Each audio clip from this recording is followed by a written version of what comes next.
فرمایا نماز ایسے ادا کرو جیسے مجھے نماز پڑھتے ہوئے دیکھتے ہو، یعنی جیسے میں قیام کرتا ہوں ویسے تم قیام کرو، جیسے میں رکوع کرتا ہوں ویسے تم رکوع کرو، جیسے میں سجدہ ادا کرتا ہوں ویسے تم سجدہ ادا کرو، جیسے قاعدہ وہ ادا کرو۔ یعنی نماز عبادت ہے اللہ رب العالمین حکم الحاکمین کی، اور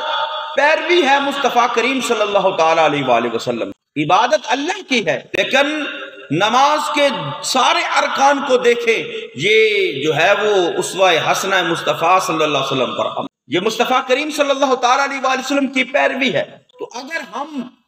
نماز اس طریقے سے ادا کریں جیسے رسول اللہ صلی اللہ تعالیٰ علیہ وآلہ وسلم نے تعلیم ارشاد فرمائی یا جیسے حکم ارشاد فرمایا، تو پھر تو ہماری نماز بھی قابل قبول ہوگی۔ لیکن اگر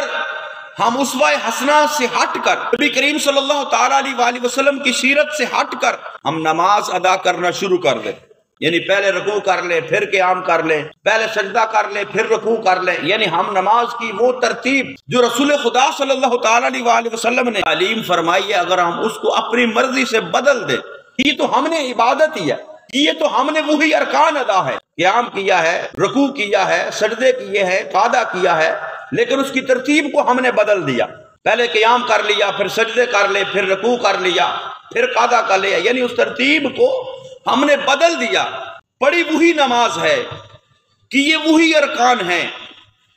ہر رکن کے اندر پڑھا بھی وہی کچھ ہے جو ہمیں تعلیم دیا گیا، لیکن ہم نے سنت مصطفیٰ صلی اللہ علیہ وسلم کو، جو نبی کریم صلی اللہ علیہ وسلم کا طریقہ تھا، اس کو ہم نے بدل دیا، ہماری نماز قابل قبول نہیں ہوگی۔ یہ زندگی کے ہر شعبے کے اندر ہمیں رسول خدا صلی اللہ تعالیٰ علیہ وآلہ وسلم کی اتباع اور پیروی کرنے کا حکم ہے۔